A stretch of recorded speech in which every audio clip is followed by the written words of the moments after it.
Long before the modern borders of Canada were ever drawn, before European ships touched its shores, and before the name, Canada, was ever spoken, this vast northern land was already ruled, not by kings in golden crowns or castles made of stone, but by proud leaders, war chiefs, wise elders, and spiritual rulers. Canada wasn't an empty land waiting to be discovered. It was already a thriving world of nations, alliances, rivalries, and empires, all governed by deeply complex systems of law, diplomacy, and power. Today, we peel back the layers of silence and bring to light the forgotten kings of Canada. These are the powerful leaders whose stories were nearly erased, but not anymore.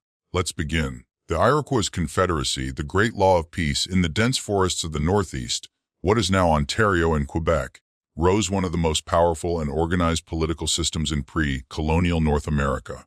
The Iroquois Confederacy, also known as the Haudenosaunee, founded centuries before European contact, possibly as early as the 12th century. The Confederacy was an alliance of 5 major nations: the Mohawk, Oneida, Onondaga, Cayuga, and Seneca. Later, the Tuscarora joined, making it 6. Their unification was guided by a spiritual leader known as the Great Peacemaker and his spokesman, Hiawatha. These men are among the most influential figures in Indigenous history.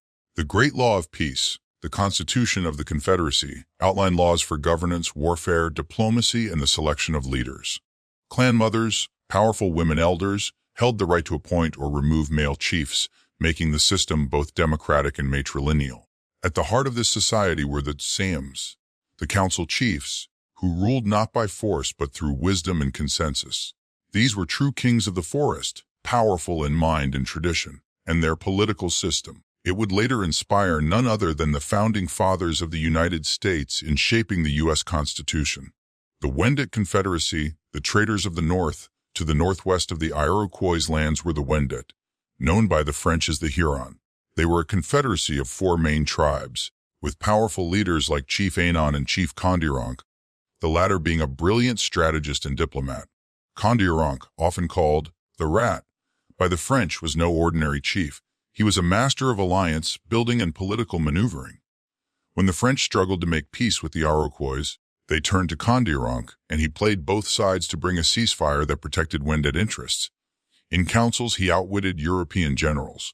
In war, he defended his people with cunning and courage. But the Wendat story is also one of tragedy.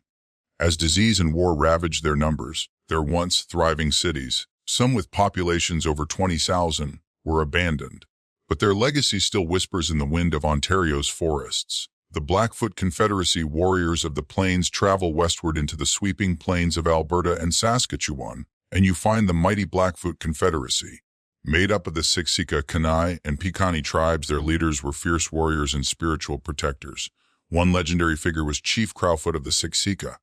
A statesman and warrior, Crowfoot navigated the Blackfoot through one of the most difficult periods of their history, the arrival of European settlers and the collapse of the buffalo herds. Despite this, he maintained dignity and peace, famously saying during treaty talks, "If the white man wants to live in peace with the Indian, he can live in peace."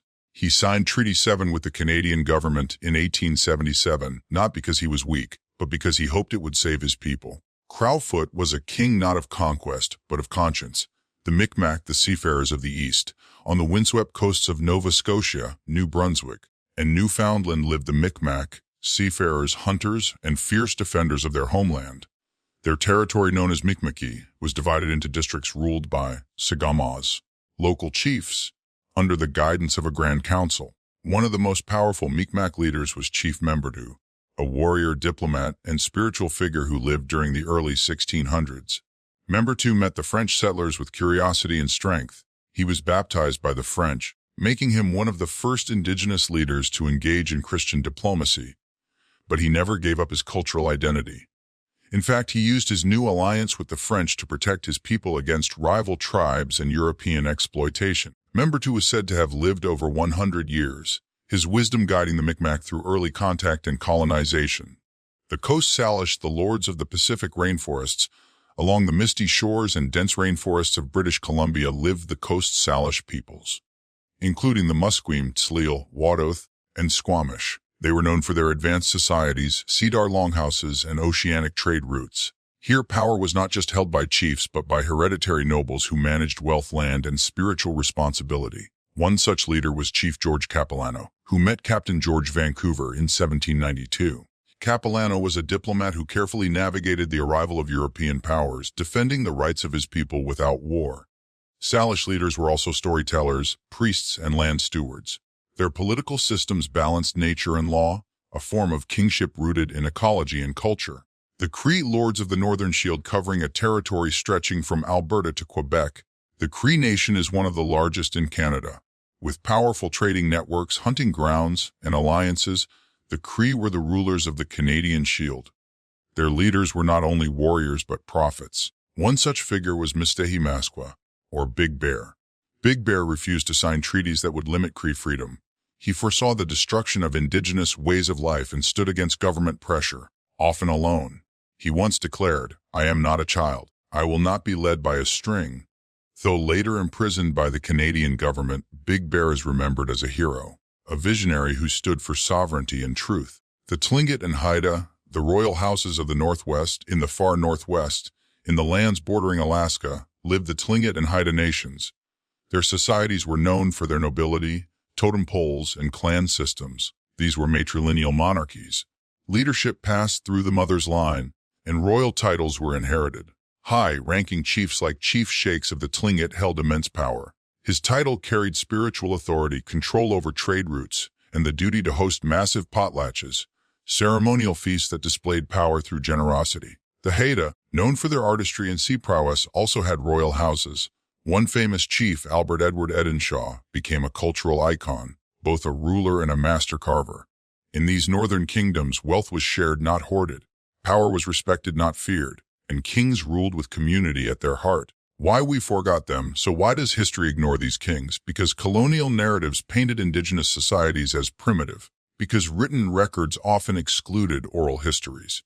Because empires erased what they couldn't control. But the truth is undeniable. Canada's history didn't begin in 1867. It began thousands of years earlier, in forest councils, ocean voyages, buffalo hunts, and cedar longhouses. And its rulers, they wore no crowns, but they were kings all the same. Conclusion: these were the forgotten kings of Canada. They led their people through war and peace, guided their nations with wisdom, and left behind legacies buried beneath centuries of silence. It's time we remember them, not as footnotes in colonial history, but as the true founders of a land rich in power, culture, and honor. History is not just what survives in books. It's also what echoes in the land, the rivers, the wind, and the names we dare to speak again.